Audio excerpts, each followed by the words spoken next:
അസ്സലാമു welcome back. അപ്പോൾ ഇതാ ഇന്നൊരു ചോറുവടൻ്റെ റെസിപ്പി ആയിട്ടോ കാണിക്കുന്നത്.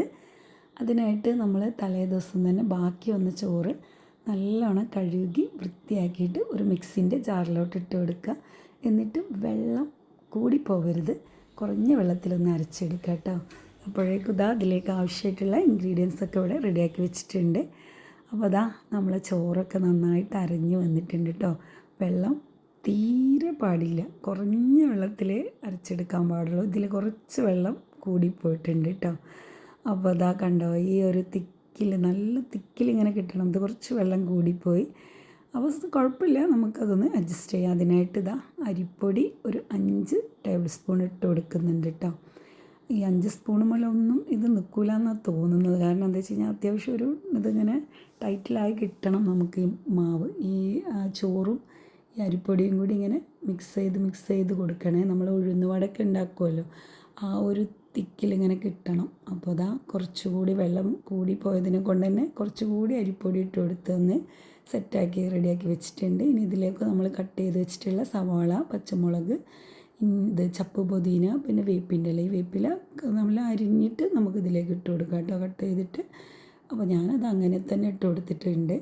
പിന്നെ ഇതിലോട്ട് 1 സ്പൂണ് ഇഞ്ചി വെളുത്തുള്ളി പേസ്റ്റും കൂടി ആഡ് ചെയ്ത് കൊടുക്കണം.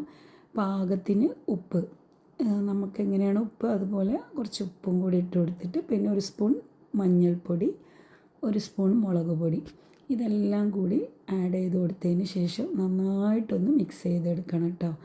എന്നിട്ടും വെള്ളം കൂടി പോയിക്കണോ എന്നുള്ളത് നോക്കണം. കാരണം ഇത് നന്നായിട്ട് മിക്സ് ചെയ്യുമ്പോൾ നല്ല തിക്കായിട്ടുള്ള രീതിയിൽ കിട്ടണം. അപ്പോൾ കുറച്ചുകൂടി ലൂസായ രീതിയിൽ കണ്ടപ്പോൾ കുറച്ചുകൂടി അരിപ്പൊടി ഇട്ട് കൊടുത്ത് ഇപ്പോൾ അതാ റെഡിയാക്കിയിട്ടുണ്ട്. അങ്ങനെ കൂടി പോകരുത് കേട്ടോ, അരിപ്പൊടിയൊന്നും ആ ഒരു തിക്കിൽ തന്നെ കിട്ടണേ നമുക്ക്. എന്നിട്ട് അതിൽ നിന്ന് എടുത്തിട്ട് ഒന്ന് കയ്യിലിട്ടിട്ട് നന്നായിട്ട് ഉരുട്ടി നമ്മൾ ഈ വട ഷേപ്പിൽ ആക്കി അതിൻ്റെ നടുക്കൽ ഒരു ഹോൾസൊക്കെ ഇട്ട് കൊടുത്തു കഴിഞ്ഞാൽ നമുക്ക് ശരിക്ക് ഉഴുന്നുവട ആ രൂപത്തിൽ തന്നെ കിട്ടും കേട്ടോ. അപ്പോൾ ഇത് നല്ല ടേസ്റ്റാണ്. ഇനി ഇതാ നമ്മളിത് ചൂടായ എണ്ണയിലോട്ട് ഇട്ട് കൊടുത്തിട്ടുണ്ട്. അപ്പോൾ ഇത് എണ്ണയിലോട്ട് ഇട്ട് കൊടുക്കുമ്പോൾ നല്ല ഹൈ ഫ്ലെയിമിൽ തന്നെ ഇട്ട് കൊടുക്കണം.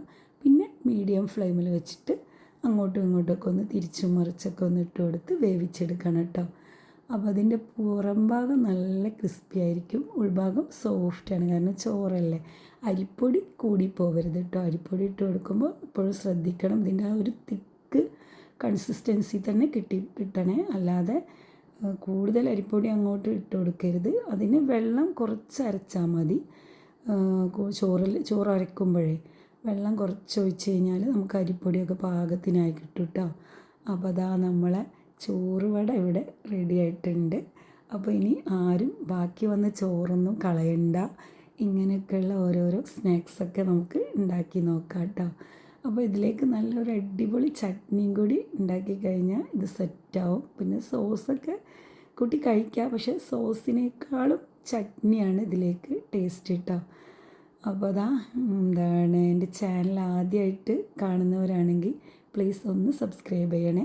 ഇഷ്ടമാണെങ്കിൽ ലൈക്ക് ചെയ്യണം, ഷെയർ ചെയ്യണം, കമൻറ്റും ചെയ്യാൻ മറക്കരുതേ. അപ്പോൾ അതാ ഇനി പുതിയൊരു വീഡിയോ ആയിട്ട് വീണ്ടും വരാം. ബായ്.